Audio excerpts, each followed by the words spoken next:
días, qué gusto recibirles en esta jornada de lunes con las primeras noticias de TV Ciudad. Aquí estamos con la primera edición de MBD Noticias, 22 grados la temperatura a esta hora en Montevideo. Y como siempre, de arranque, vamos a ver qué dice el pronóstico del Instituto Uruguayo de Meteorología para hoy y los próximos días que tenía previsto en esta mañana relativamente gris. Una mínima de 18 grados. Está llorando la nube. La máxima, y hay una lagrimita, tiene la nube allí, porque según Inumet vamos a tener precipitaciones y posibles tormentas en esta jornada. Y similar va a estar el martes, porque, bueno, el 27 de febrero las temperaturas extremas 19 y 27, pero no se descarta la ocurrencia de precipitaciones. El cielo estará cubierto mañana también. ¿Qué pasa el miércoles? El sol le hace una fuercita y cielo nuboso y algo nuboso con mínima de 19 y máxima de 27 grados, dice el Instituto Uruguayo de Meteorología. Bueno, tenemos muchos temas para compartir con ustedes hasta las 9 de la mañana. Uno de ellos tiene que ver con la confirmación, que el sindicato de magisterio, bueno, va a iniciar las clases, pero con paros en distintas zonas de Montevideo. El martes 5 en escuelas del oeste, el miércoles 6 en el centro y el jueves 7 en las escuelas del este de Montevideo. Por otra parte, también les contamos que el Ministerio de Salud Pública convocó para esta mañana a una reunión de los comités de emergencia departamentales a los efectos de, bueno, coordinar acciones ante la invasión de los mosquitos que están imparables y la necesidad de prevenir el contagio de algunas enfermedades. La Intendencia realiza fumigaciones focalizadas en diferentes puntos de Montevideo. Algunos son particularmente agresivos, ¿no? Sí, Realmente. sí, y sobre todo porque pican con destreza y disimulo. Bien, vamos a tener otros temas también. Tiene que ver con el grupo de hackers que, bueno, atacaron a 12 intendencias de nuestro país y también a varias organizaciones. Por ejemplo, la Cámara de Representantes, el Ministerio de Ganadería y también INAC. Especialista argentino advirtió que Uruguay es blanco de amenazas. En otro orden también les contamos que, bueno, este fin de semana hubo fútbol, pero lamentablemente también hubo incidentes, porque luego de la suspensión anoche del partido entre Defensor Sporting y Cerro, que lo ganaba Violeta 5-0, la parcialidad de la hinchada de la Villa del Cerro, bueno, arrojó un proyectil que lastimó a un juez de línea. La Asociación de Árbitros se va a reunir con autoridades de la AUF para, bueno, exigir más medidas de seguridad. En un rato les contamos también de qué se trata este tema. Bien, y también vamos a estar hablando en la entrevista central de lo que es la tipología de los delitos. ¿De qué estamos hablando cuando hablamos de delitos? Efectivamente. Bueno, ¿por qué se hizo este informe? ¿Por y para qué se hizo este informe? Un trabajo elaborado por Dorian Borges, Ignacio Cano y Emiliano Rojido, justamente a quien vamos a recibir a las 8:30 de la mañana en nuestra entrevista central para que nos responda esta y otras preguntas a propósito de este trabajo. Bien, ¿y ahora qué les parece si es momento de ir a las calles de Montevideo, abrir la ventana hacia la ciudad y con datos del Centro de Gestión de Movilidad, ver por dónde circular, por dónde no, @IMTránsito, @MBD Transporte, para seguir en tiempo real los cambios que hay en la circulación? Algunos aportes que nos hace el CGM a esta hora. Les contamos que Arturo Lezama, entre el general César Díaz y Colombia, estará cortado hasta las 11 de la mañana por tareas de carga y descarga. También Salazar y Morales, entre Iberia y Salustio, cortado hasta las 12 por tareas de grúa. Salterain entre Ana Monterroso y Rivera hasta las 7 de la tarde por trabajos de hormigonado, y nos vamos a Ciudad Vieja. Colón entre Buenos Aires y Reconquista hasta las 4 de la tarde por Late Ciudad Vieja. El corte irá hasta el 8 de marzo. Vamos a contarles algunas novedades a propósito del Late Ciudad Vieja en esta edición informativa. Camino de los Hormigueros entre Félix Buxarello y Alejandro Chucarro, también cortado hasta las 5 de la tarde por tareas de hormigonado en los hormigueros. Guaná entre Acevedo Díaz y Juan Jackson estará cortado también hasta las 5 por tareas de hormigonado. Me quedo en José Leterra entre Concepción Arenal y Guadalupe. Va a estar cortado por trabajo de saneamiento. Y va la última, Lorenzo Pérez entre Achiras y Francisco Muñoz. Esto será hasta las 4:30 de la tarde, también por trabajos de hormigonado. Ya mueve la mañana. Bueno, vamos a comenzar el desarrollo de la información. Lo decíamos en nuestros adelantos. ADEMU Montevideo definió realizar paros zonales de 24 horas en las escuelas del departamento desde el día 5 de marzo. La decisión se toma tras la sanción que se le aplicó a una directora maestra de la escuela número 35 del Buceo, luego que leyeran una proclama en 2023 contra la transformación educativa que impulsó el gobierno. El secretario general de ADEMU Montevideo, Larraya, dijo que la sanción es desmedida y un recurso que van a interponer para que las autoridades revisen las sanciones, porque además el contenido del documento no era de contenido proselitista.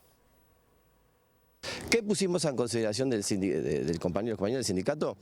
Una modalidad de paro que es un paro de 24 horas durante la semana de inicio de clases. El lunes va a haber clases normales en Montevideo. ¿Por qué? Porque nuestra intención con los paros es denunciar una situación, no generarle conflictos a las familias. Por eso queremos el lunes explicar a las familias cómo se va a instrumentar. Se va a instrumentar de la siguiente manera.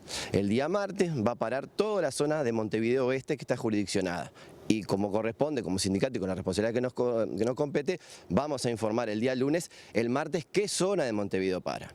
El día miércoles, esa zona no va a parar otra zona que es el centro de Montevideo, que vamos a hacer lo mismo el martes. Vamos a comunicar a la población con tiempo y demás para que, entendiendo que es una medida disruptiva, también tengamos la posibilidad de que las familias se organicen. Y el día jueves, para la otra parte de Montevideo, que es Montevideo Este. Nosotros lo que queremos denunciar es que hubo una sanción totalmente injusta, que lo que buscó durante todo el proceso de investigación era sancionar, no la verdad. Entonces, la respuesta que damos nosotros es la de un paro de 24 horas por zonas y demás. Estamos en un año electoral, lo bueno sería que todas aquellas personas con responsabilidades en sus cargos hagan lo que tienen que hacer y se dediquen a resolver los problemas constantes que tenemos. Por ejemplo, las elecciones de cargo que durante este mes han tenido inconvenientes. Por ejemplo, que las escuelas estén en condiciones. Por ejemplo, que los materiales lleguen para el 4 de marzo iniciar las clases. Por ejemplo, que no haya escuelas con vidrios rotos. Eso es lo que tienen que hacer las autoridades. Y la paralización de actividades que va a ser la semana que viene en distintas escuelas, en distintos días, va a estar acompañada por una serie de actividades de propaganda sobre la violencia institucional. Además van a interponer los maestros un recurso para que las autoridades revisen las sanciones a estas 3 docentes damnificadas. Muy bien, seguimos hablando de educación porque hoy comienza la segunda ronda de elección de horas docente para cargos efectivos en educación secundaria. Según un comunicado de la Dirección General de Educación Secundaria, se asignaron 90% de las horas docentes asignadas a nivel del país correspondiente al año lectivo 2024 y según el informe son 276.126 horas. Los departamentos con cifras más altas de adjudicación son Cerro Largo, Maldonado, Tacuarembó, Rivera, Paysandú, Salto, Artigas y Soriano, donde ya se habrían superado el 99% de las horas asignadas. El resto de los departamentos que tuvieron mayor designación de horas fueron Colonia, La Valleja y Florida. En Canelones se está alcanzando 82%. En tanto, Montevideo se ha asignado 80,43% de las horas, siendo además los departamentos con mayor cantidad de centros y de docentes. A todo esto, FENAPES se reunió en asamblea este fin de semana y advirtió sobre algunas dificultades en el inicio de clases. A su vez, Secundaria anunció que amplía el plazo de inscripción hasta el jueves 29 de febrero a las 15 horas para que aquellos alumnos que deban recursar octavo y noveno de educación básica integrada, segundo y tercer año de educación clásica y para quienes cursarán primero de la educación médica superior. Las autoridades exhortan a los padres a concurrir a los centros educativos y a efectuar la inscripción correspondiente antes de la finalización del plazo que, bueno, ya fue establecido por las autoridades. Bien. Bueno, vamos con otros temas, ¿qué le parece? Efectivamente, porque la diputada colorada por Colonia, Nivia Reich, se reunió con la ministra de Salud Pública, Karina Rando, para abordar consultas vinculadas a las demoras en materia de atención de especialistas en diversas localidades del país. Según algunos reclamos que ha recibido la diputada, en algunos departamentos la normativa no se está cumpliendo. Hay un decreto, el 359 del año 2007, que reglamenta los tiempos de espera y el decreto lo que dice es que para acceder a una consulta médica en medicina general, en pediatría o en ginecología como máximo pueden pasar 24 horas, para cualquier tipo de especialista un mes y para lo que son cirugías programadas 6 meses. Y bueno, precisamente hay demoras en lo que es a veces las cirugías y los especialistas. Cuando hablábamos con la ministra, le preguntábamos con respecto a la fiscalización, cómo era, cuenta con 30 fiscalizadores para poder fiscalizar el cumplimiento de lo que está establecido en el Sistema Nacional Integrado de Salud por parte de los especialistas. Próximamente ya en estos días ingresan 15 más. Y bueno, lo que sí hay dificultades en algunos puntos del país es con respecto a los profesionales, a los especialistas que no se radican o que no realizan su tarea profesional en esos lugares. La diputada planteó que el Parlamento uruguayo podría intervenir con propuestas para solucionar esta situación. Por ejemplo, proponer a la UDELAR que especialistas egresados tengan que ir a prestar servicios donde se necesite. Reich también hizo referencia a la implementación del Plan de Salud Mental. Se está avanzando, el Ministerio de Salud Pública está trabajando mucho en esto, se está avanzando, si bien hoy por hoy ya no se está ejecutando, pero sí estamos próximos a que se pueda hacer. Bueno, y como decíamos en el arranque de esta primera edición de MBD Noticias, el Ministerio de Salud Pública convocó para esta mañana a una reunión de los comités de emergencia departamentales a raíz de la invasión de mosquitos, que son varios. Sí, exactamente, desde el jueves Varios aproximadamente. mosquitos y varias variedades. Varias especies, exactamente. Eso, sí. El Ministerio presentó una serie de recomendaciones para evitar las picaduras de mosquitos, un fenómeno que está causado por la combinación de varias especies, entre ellas el Culex, que es el mosquito común, pero hay otras variedades que son más agresivas, de hábitos diurnos, que están en los parques y también en las cercanías de los domicilios de las ciudades. Bueno, mucho repelente y a tomar las precauciones del caso. El Ministerio además aclaró que ninguna de estas especies transmite dengue, zika o chikungunya, pero sí son vectores de encefalitis equina, por lo que recomienda la utilización de ropa protectora y también utilización de repelente, ¿no? Manga larga.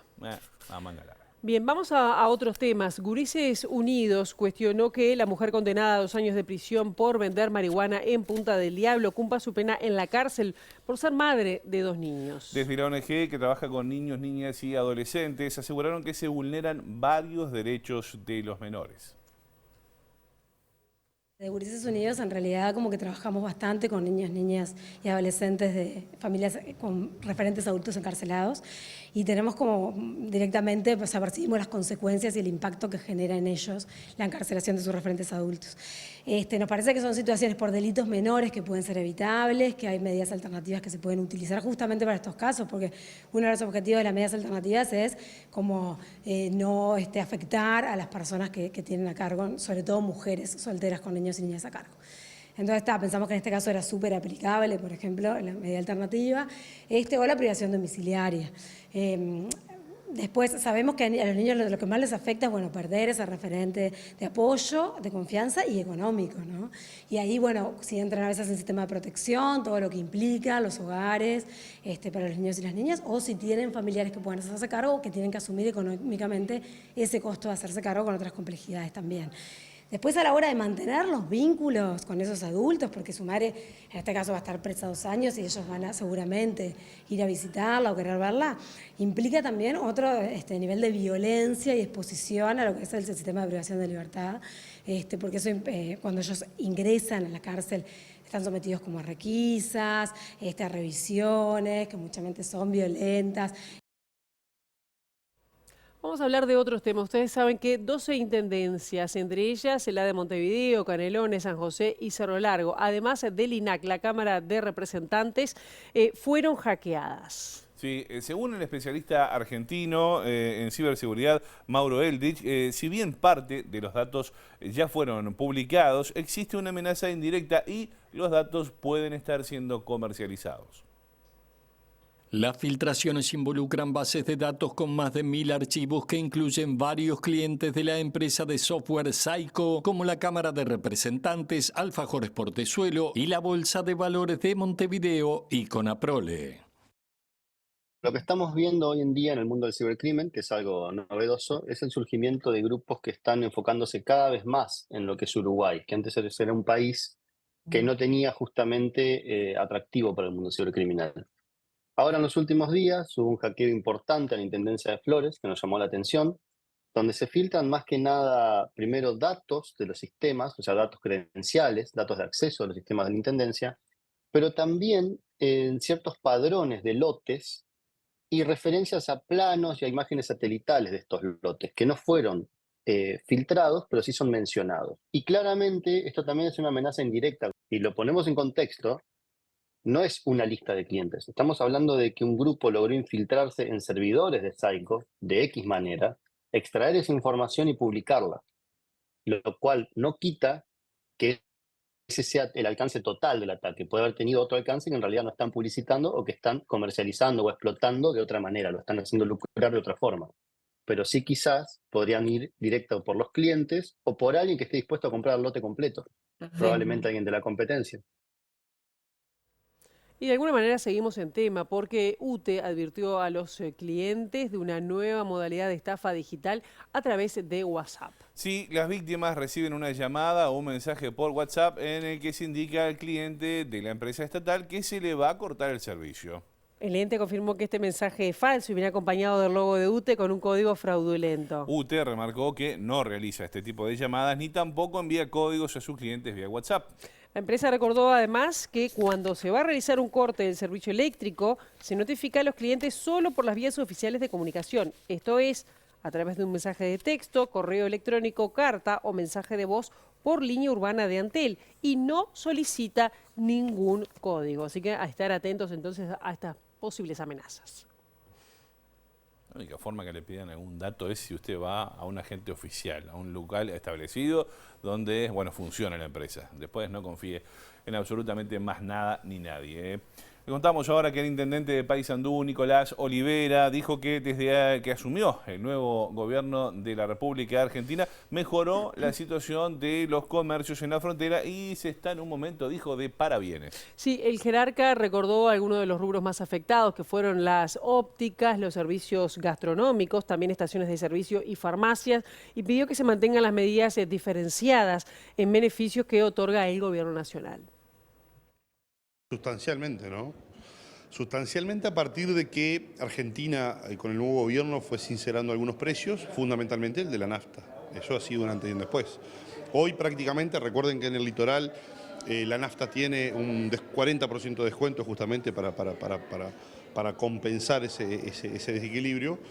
Pero con ese descuento hoy estamos prácticamente en paridad con el valor de la nafta en Argentina. Llegó a estar a 17 pesos en Argentina, ¿no? Y ahí la nafta se considera un producto ancla que lo que genera hace ir a la gente a consumir ese producto y, por supuesto, una vez que ya uno cruzó para eso, en el ya que estamos, se empieza a gastar en otras cosas. Y eso era lo que provocaba o generaba la fuga inmensa de divisas que se generaban en Paysandú o se generaban en Salto o en Río Negro y terminaban cruzando para dejarla en Argentina. Y eso ya no se ve. Eso ya no se ve a partir, le digo, fundamentalmente de que se han sincerado esos precios, ¿no? ¿Hubo muchos comercios que quedaron por el camino y que no se pudieron recuperar? Mire, yo no sé si se quedaron tantos por el camino, evidentemente sí lo sintieron, ¿no?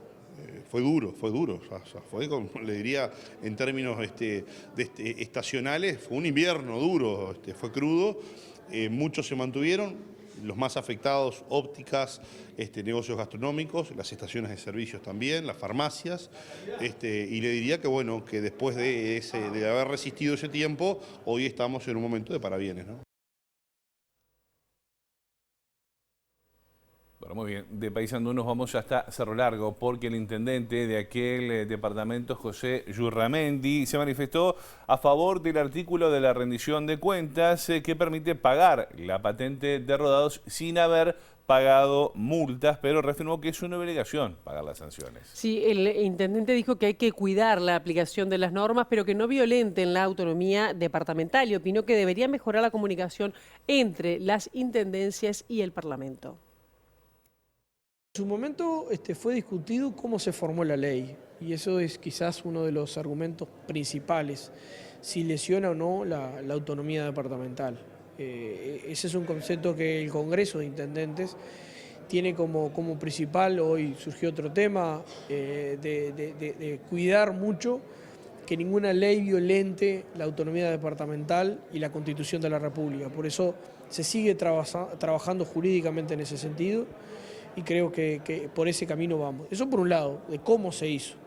Después lo otro, yo creo que también la libertad y la posibilidad de que aquel contribuyente que en su momento de vencimiento de la patente no cuente con el dinero para las dos cosas lo puede hacer. Yo creo que eso es bueno.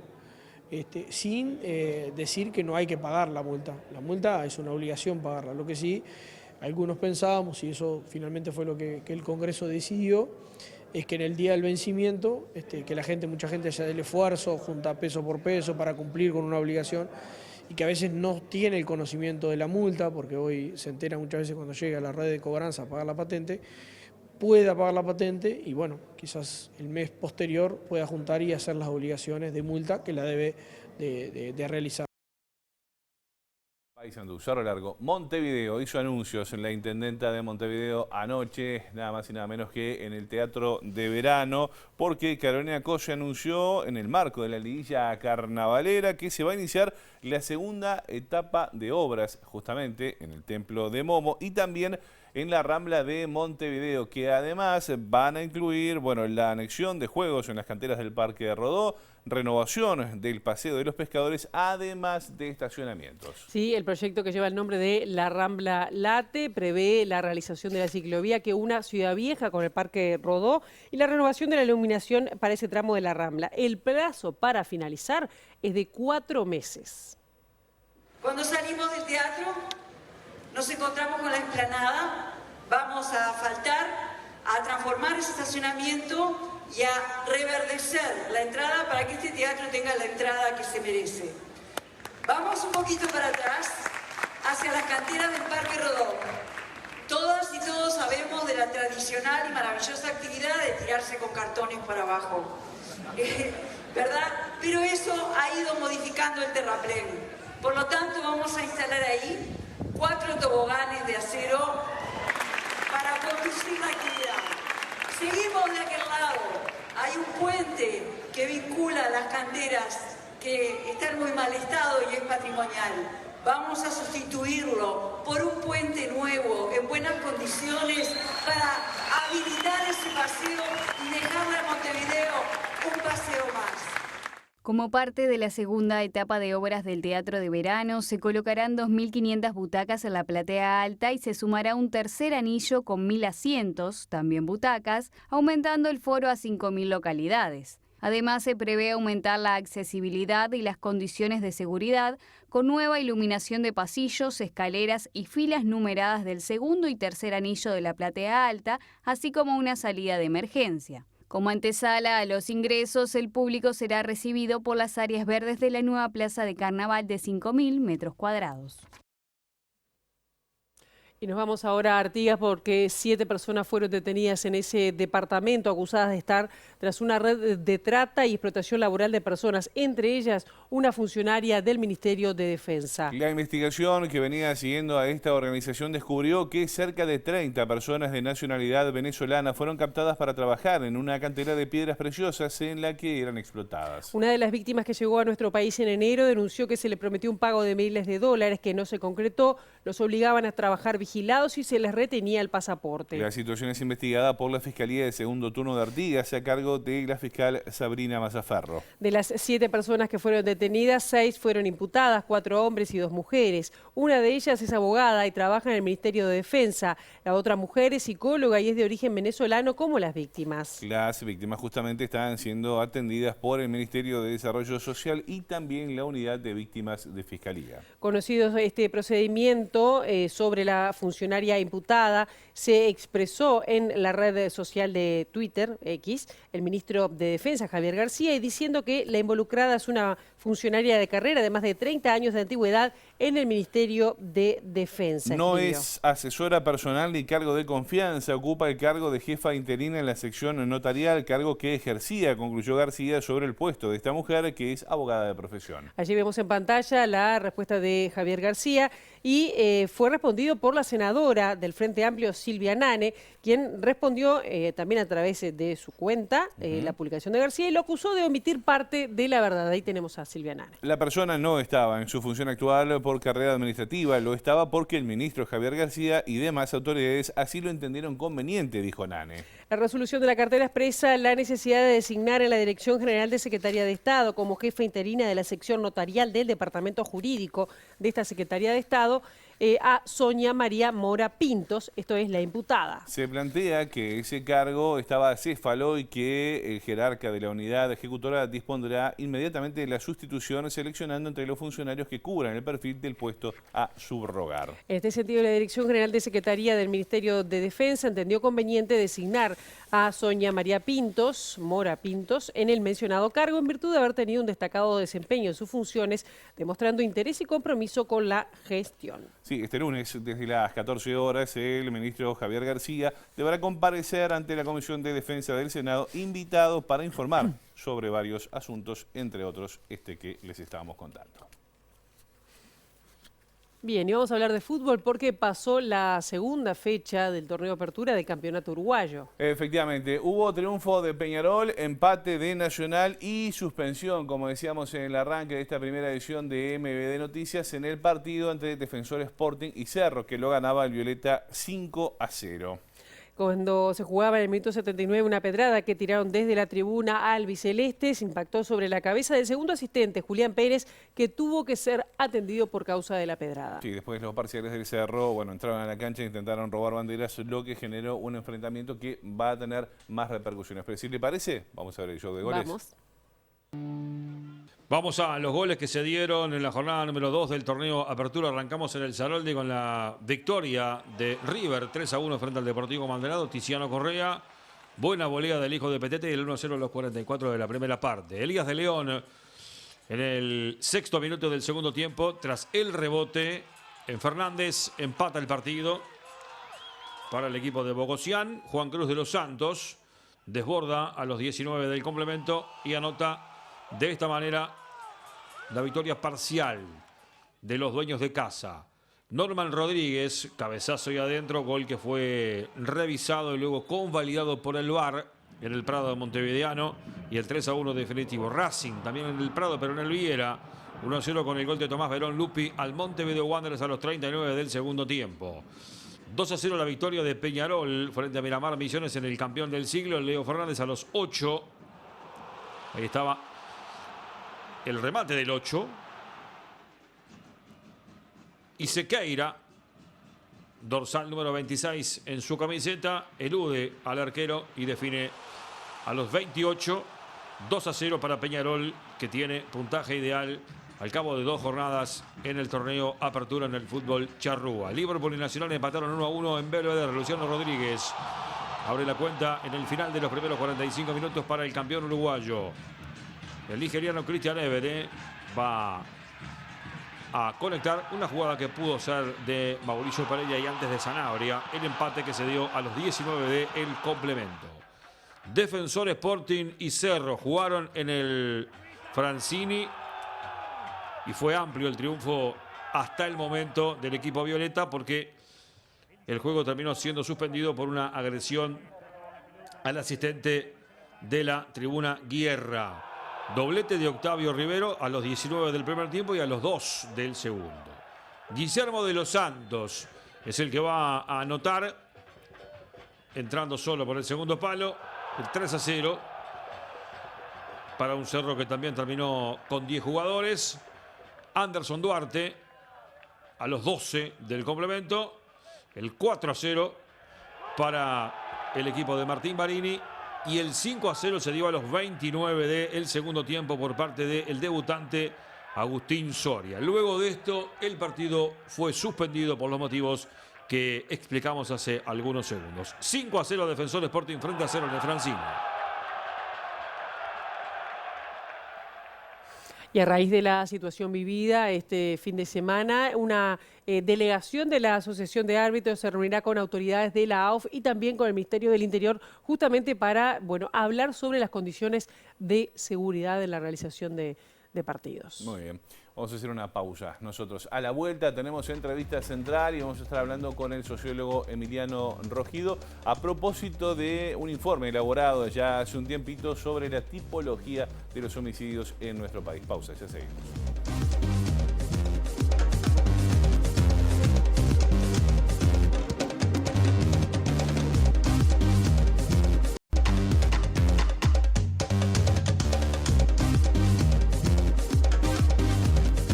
Más MBD Noticias, segundo bloque. Como habíamos anunciado, ya está con nosotros el sociólogo Emiliano Rojido. ¿Cómo le va? Buen día, bienvenido. Buenos días, muchas gracias por la invitación. Un placer que esté con nosotros. Bueno, estuvimos adelantando ya parte de lo que es este trabajo del cual vamos a hablar.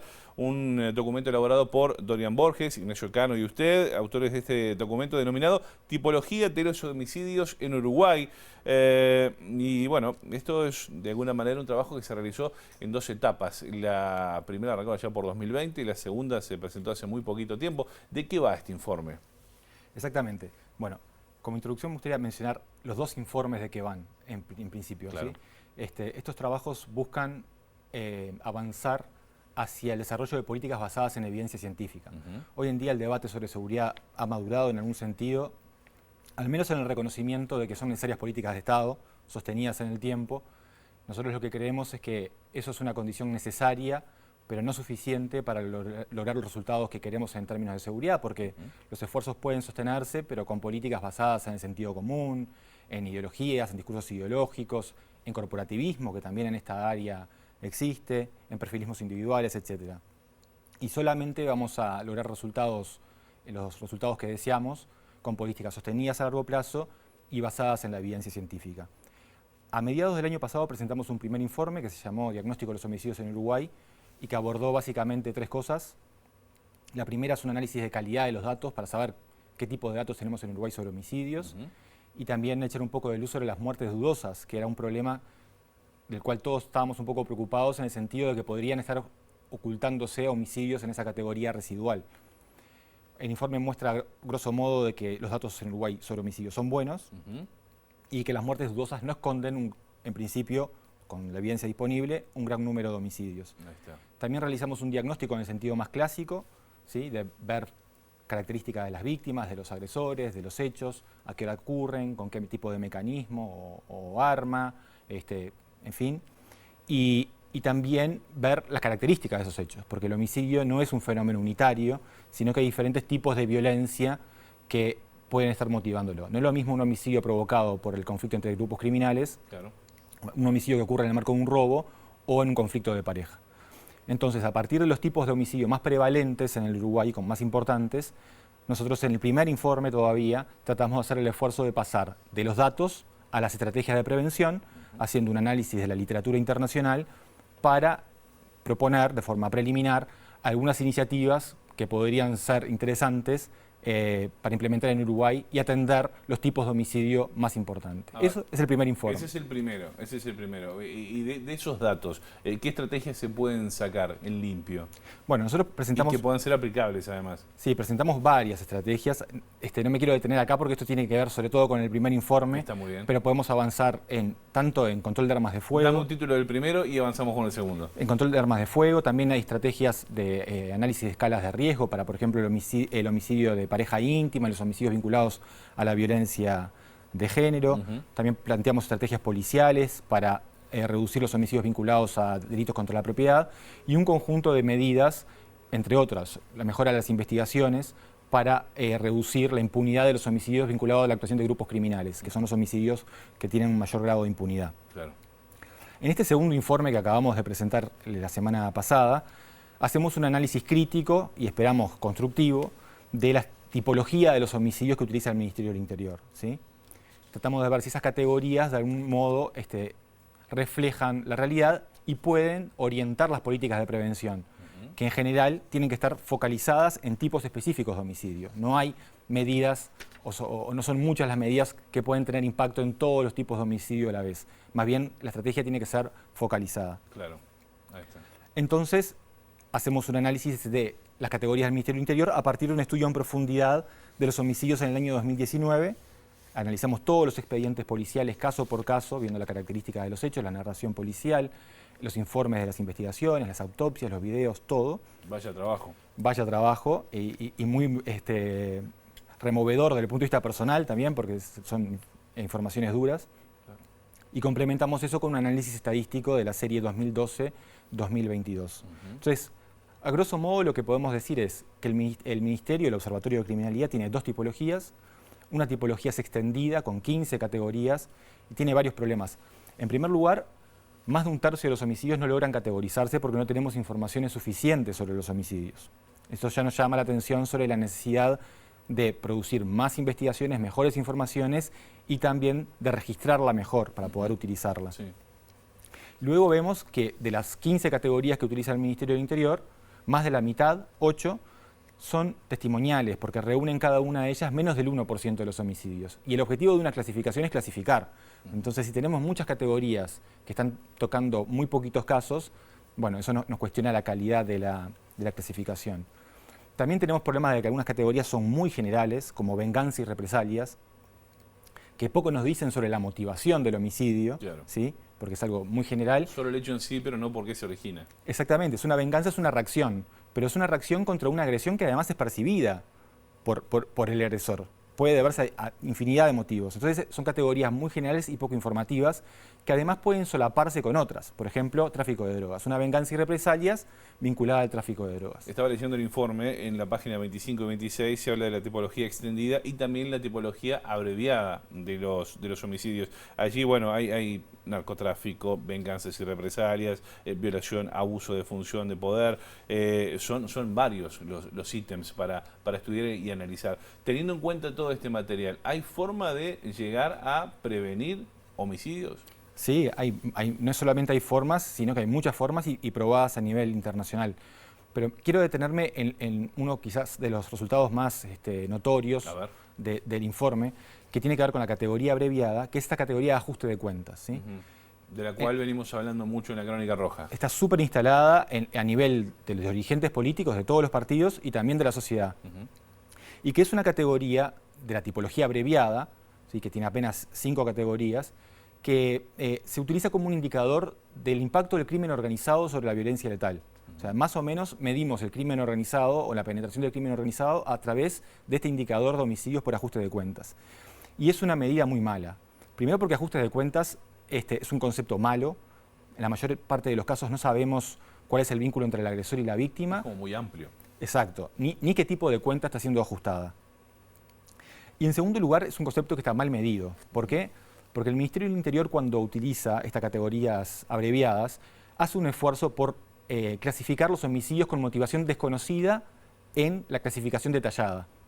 Entonces, asigna solamente a la categoría de ajustes de cuentas, y no a otras, homicidios con motivo desconocido inicialmente. Y la categoría ajuste de cuentas, es un conjunto de ajuste de cuentas, conflicto entre grupos criminales y tráfico de estupefacientes. Pasa al doble, solamente por observar homicidios sobre los cuales en realidad no tenemos motivo conocido. Y el porcentaje de homicidios sobre los cuales tenemos desconocimiento de por qué pasó, pasa del 34% a algo cercano al 11%, si recuerdo bien. Entonces tenemos un problema ahí de inflación basada en evidencias muy frágiles del indicador que tenemos para medir el crimen organizado, lo que genera una brutal alarma social que es reforzada por los medios de comunicación y por el sistema político. ¿Por qué? Eso te iba a preguntar, porque, a ver, tanto la sociedad como el sistema político cada vez están más pendientes de este tipo de cosas y, por ejemplo, hablamos mucho de ajustes de cuentas cuando en realidad no sabemos si se trata de ajustes de cuentas o no, porque es una cuestión dudosa y se le achaca ese término, ¿no? No estoy siendo muy académico con esto, pero es lo que es el sentir de la gente, ¿no? ¿Qué pasa con el rol de los medios, ya que lo mencionas allí? Claro, tenemos el rol entonces de las estadísticas que están en base a informaciones muy frágiles, inflando este indicador de crimen organizado, de impacto del crimen organizado sobre la violencia letal. Yo no estoy desestimando la importancia del crimen organizado, lo que estoy diciendo es que medirla así está mal. Claro. En segundo lugar, los medios dedican minutos de televisión, de radio, etcétera, a algunos tipos de homicidio, no una muestra representativa de los homicidios en el país. Los más espectaculares, los más espantosos, los que llaman más la atención. Los más llamativos, como por ejemplo ahora que asesinaron a un niño absolutamente muy chiquito, y también se dio en estas últimas horas un caso en el interior. Absolutamente. Entonces, eso termina pasando la idea a la ciudadanía de que es ese tipo de violencia letal que tenemos en el país, porque es lo que vemos en la televisión, es lo que vemos en la radio y es lo que más nos conmueve también y nos angustia, ¿sí? Y esos casos son horribles, pero cuantitativamente representan una proporción mucho más pequeña de lo que se presenta o de lo que la gente cree de los homicidios. Entonces, eso pasa en todos los países, no es un problema de los medios de comunicación en Uruguay. Y el sistema político también, a partir de estos datos y de lo que pasa en los medios de comunicación, intentan capitalizar la angustia ciudadana y usan estos datos del observatorio, que son datos producidos de esta manera, y terminan alimentando una retórica de muertes de primera y muertes de segunda. Eso ha pasado en diferentes gobiernos, no es un problema político, es un problema estructural que tenemos en el país. Y también de retórica de guerra contra el crimen, ¿sí? Claro. Entonces, está esta idea de que nos están invadiendo desde el crimen organizado, que tenemos un enemigo interno y que tenemos que enfrentarlo y que los ciudadanos de bien, los que viven en la zona sur de la ciudad, los que van a trabajar o van a estudiar y no andan en cosas raras, como he escuchado alguna vez, no tienen de qué preocuparse con respecto a la violencia letal, lo cual es falso. Claro. Claro, y hay muchos daños colaterales también. Y también hay muchos daños colaterales y la violencia afecta de forma directa e indirecta a toda la sociedad. Tiene impacto sobre las inversiones públicas, tiene impacto sobre la confianza que tenemos en las instituciones. Está claro. Nos quedan 30 segundos, pero en el final, bueno, ya diste un pantallazo general de lo que es este trabajo, del cual ahora, bueno, esto queda en manos del Ministerio del Interior. ¿Qué expectativas tienen con esto? Bueno, la expectativa es hacer una contribución a que se revean estas categorías y que se sostengan en el futuro métodos de medición del homicidio que sean más rigurosos y que estén claramente orientados a informar a la política. Esto en principio fue bien recibido por parte del Ministerio del Interior, que incluso públicamente expresó la necesidad de revisar la tipología a partir del estudio que nosotros hacemos. Lo que pase de acá en adelante está con el sistema político. Bueno, será echar la cuenta de más entonces. Emiliano Rogido, gracias por estos minutos. Por favor, muy amable. Y nosotros seguimos con otros temas porque la Intendencia de Montevideo presentó un nuevo servicio de bus turístico que será llevado adelante por unidades eléctricas y también accesibles, con tarifas diferenciadas y en nuevos circuitos. En lo que tiene que ver con este servicio que va a comenzar en el mes de junio, se adjudicó por 8 años a la empresa CUTSA y tiene posibilidad de renovar cumplido ese plazo. Vamos a tener un recorrido que le llamamos el circuito central, que va por el Palacio Legislativo, por 18 de Julio, por el Prado, es decir, lugares más icónicos de Montevideo, pero también vamos a tener con frecuencia diaria y con una periodicidad de 40 minutos aproximadamente de frecuencia, como también vamos a tener un circuito diario que va a ser la Rambla de punta a punta, o sea, de Parque Rodó a el Hotel Carrasco, ida y vuelta. Después va a haber semanalmente 3 salidas, 3 buses que van a hacer un recorrido bien diferente, que van a ir a otras partes del departamento.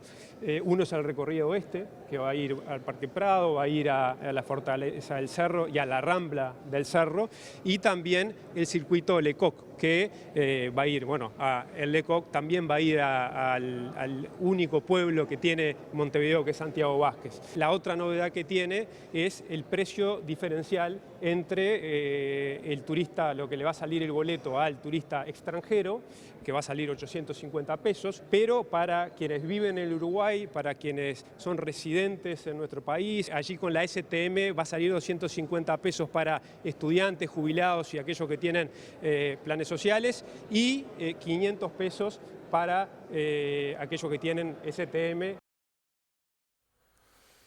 Bueno, muy bien, vamos a cambiar de tema porque el fin de semana estuvo movido allí en el viejo mercado Modelo. Exactamente, y con personajes que nos hacen acordar a nuestra infancia, revivimos, porque allí en el espacio Modelo, en el viejo mercado de la ciudad, la intendenta de Montevideo, Carolina Cose, entregó la distinción de Ciudadano Ilustre de Montevideo. ¿A quién? A Cacho de la Cruz. Nada más y nada menos, sí, efectivamente. En ese marco, la presidenta de la Junta Departamental de Montevideo, Patricia Soria, expresó que el homenaje es un humilde aporte allí y recordó que la propuesta fue apoyada de manera unánime por todos los partidos de la Junta. Y además, para quienes fueron ahí se pudieron disfrutar de un video con los momentos más señalados que recordamos de la vida televisiva de Cacho de la Cruz. Lo estuve viendo, se hizo un streaming a través del canal de YouTube de TV Ciudad, donde nuestros compañeros estuvieron llevando todo lo que pasaba en vivo. Dijeron que estuvo bárbaro, fantástico. Y estuvo el Tretón también. ¿También? ¿Le llegó algo? Chupete. La propuesta de la Junta Departamental de Montevideo en su fundamentación considera a De la Cruz como un destacado actor, comediante, conductor y músico argentino que desarrolló casi toda su carrera artística en Uruguay. A la vez hacía mención a distintos programas como el Show del Mediodía, junto a un gran elenco integrado por figuras del teatro y de la televisión que se mantuvo al aire durante muchos años. Otro de los programas más icónicos que condujo fue Cacho Bochinche, un ciclo infantil para niños que se convertiría en uno de los programas más perdurables. Cacho de la Cruz, Ciudadano Ilustre de Montevideo. Gracias por todo. Le voy a aclarar algo. Yo vine al Uruguay contratado por la municipalidad también. Yo tenía 16 años, 17 años, y vine contratado para inaugurar los carnavales. Hay muchas personas mayores que te voy a hacer recordar, tú no te vas a acordar, yo tampoco, eso me recuerdo. Íbamos en aquel camión rodante de Antonio J. Cal, ¿se acuerdan ustedes? Que tenía unas bocinas grandotas, sonaba eso. Gran espectáculo, así. Ahora lo que hay en la amplificación es maravillosa. O sea que yo vine acá a anunciarles cómo iban a ser los primeros teatros de barrio, que no existían. Existían solamente los teatros de barrio, que todavía hay muchos de ellos. Qué grande, Cacho de la Cruz, el señor televisión. Cómo no, y qué lindo hacerlo en vida además, Claro un que reconocimiento. Sí, claro que sí. Bueno, muy bien. Allí Cacho hablaba de carnaval, entre otras cosas, ¿no? Y bueno, hablando de carnaval, arrancó la liguilla del concurso oficial de agrupaciones carnavalescas. Arrancó la liguilla que tiene 24 conjuntos clasificados y que abrió con Tabú, Revista, Caballeros Parodistas y La Gran Muñeca Murga. Vamos a decirles que en Murga están en la ronda final Asaltantes con Patente, Curtidores de Hongos, Doña Bastarda, Gente Grande, La Cayetana, La Gran Muñeca, que pasó anoche con muy buenos comentarios. Sí. La Nueva Milonga, La Trasnochada, Los Diablos Verdes, Nos Obligan a Salir y Queso Magro. En Parodistas pasaron Caballeros, que estuvo anoche, Los Muchachos, Momo Sapiens, Cíngaros, y en Revistas estará Gala 1985, la compañía Tabú, que también estuvo anoche. Bien, y en Humoristas pasaron Fantoches, Los Chovis y Sociedad Anónima. ¿Qué pasó en Sociedad de Negros y Lugolos? Sí, los finalistas son Integración, Valores, Jambo Kenia. Este lunes, además, el lunes 26, en la segunda etapa, van a actuar Integración de Negros y Lugolos, Sociedad Anónima, Humoristas. Van los Gauchos Patones al Teatro de Verano y también cerrará la etapa Asaltantes con Patente. La Murga Asaltantes con Patente esta noche allí en el Templo de Momo. Y ahora la noticia surge desde Exteriores y esto es de la mano de nuestra compañera Juliana Perdomo. Juliana, muy buenos días, bienvenida. ¿Cómo estás, Pilar? Josema, buen comienzo de semana para todos. Nosotros vinimos al encuentro de la Gremial Única del Taxi porque se elevó un pedido al Ministerio del Interior para poder colocar cámaras dentro de las unidades para atacar la inseguridad en los móviles. En este caso, de todas maneras, se da cuenta que viene en reducción tanto las rapiñas como los hurtos, pero para más detalles estamos con el presidente de la Gremial, Oscar Dourado. Gracias por recibirnos. Bueno, Dourado, ¿hubo receptividad por parte del Ministerio y cómo surge esta propuesta? Bueno, buenos días. Sí, la reunión con el Ministerio fue muy buena. El ministro entiende la conveniencia de la instalación de las cámaras, una hacia afuera, para ver cómo es el comportamiento del tránsito y también de la conducción del trabajador. Esta cámara puede aportar para dilucidar eventos que hay en el tránsito, pero también que hay en la ciudad de Montevideo respecto a rapiñas o arrebatos, y otra hacia adentro que es de exclusiva seguridad del trabajador y del pasajero. Hoy tenemos que también preocuparnos por la seguridad de quienes usan nuestro servicio. Nosotros transportamos personas, al igual que el transporte colectivo, y tenemos que mejorar todos los días para que al ciudadano, a estas personas que es nuestra tarea diaria, de darle el mejor servicio en el taxímetro. ¿De cuántas cámaras estaríamos hablando?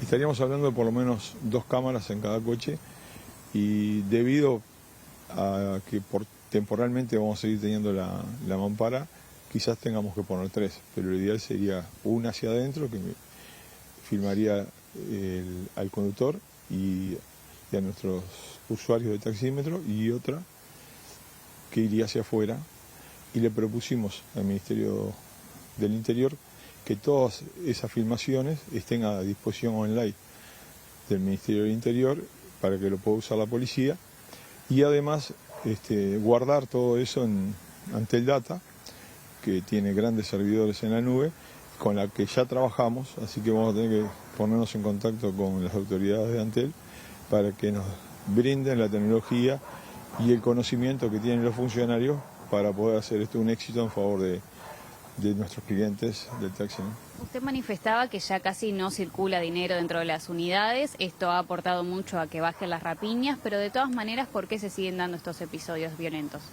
Lo que se dan son arrebatos y alguna prueba de violencia, como fue el otro día cuando le tiran un bloque de hormigón al conductor, le rompen el parabrisas y lo hace que se derive en un choque. También estamos preocupados porque podría ir un cliente en el taxi, un ciudadano, y podría haber sido lesionado. Entonces entendemos que la cámara nos va a dar lo poquito que nos falta de seguridad. Hoy en el taxímetro cobramos con 23 formas distintas de dineros electrónicos. Además, ahora agregamos el pago con transferencia bancaria y, como lo anunció el presidente de la Cámara, Juan Salgado, la semana pasada, a partir de marzo o abril, cuando vengan las nuevas máquinas para el transporte colectivo, podremos cobrar con la tarjeta STM, que es una tarjeta que en Montevideo tiene emitida 1.700.000 tarjetas plásticos.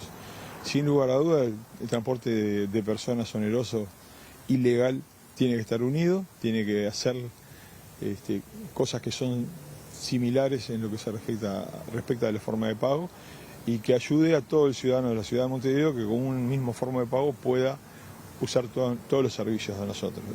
Brevemente, ¿se habló de alguna fecha? Estamos hablando de abril o mayo. Esperemos que con estas medidas podamos sacar la mampara en forma opcional. La mampara es un elemento rígido que ha perjudicado al usuario del taxímetro. Todos lo sabemos eso. Ustedes como periodistas recogen todos los días que hay 3 millones de ciudadanos en Uruguay y hay 3.100.000 desconformes con el uso de la mampara. Los últimos eventos en que se han lesionado pasajeros a todos nos preocupa y nos ocupa a buscar una solución mejor que la que hubo en el año 93, que no podemos medir si fue buena o si fue mala, pero que no la podemos mantener. Muchas gracias, Durado. Muchas gracias a ti. Bueno, Pilar, ya sabes, se está trabajando para de forma paulatina colocar estas cámaras a partir del mes de abril, así que vamos a seguir de cerca este tema.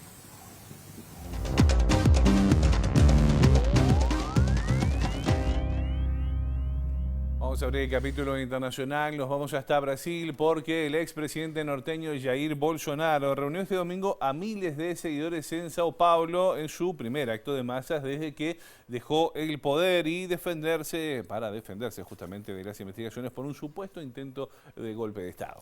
Y subido a un camión allí en la avenida Paulista, Bolsonaro desmintió que haya una existencia de una trama golpista y se dijo víctima de una persecución y además criticó los abusos de algunos. En su primer encuentro masivo desde su salida del poder, el expresidente brasileño Jair Bolsonaro convocó a miles de seguidores en Sao Paulo para defenderse de las acusaciones de un presunto intento de golpe de Estado. Desde un camión en la avenida Paulista, Bolsonaro negó cualquier trama golpista, se presentó como víctima de persecución y criticó los abusos de algunos. ¿Qué es golpe?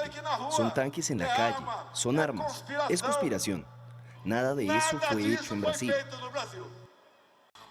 Vestía mayoritariamente con los colores de la bandera, la multitud lo aclamó y corrió mito cada pocos minutos.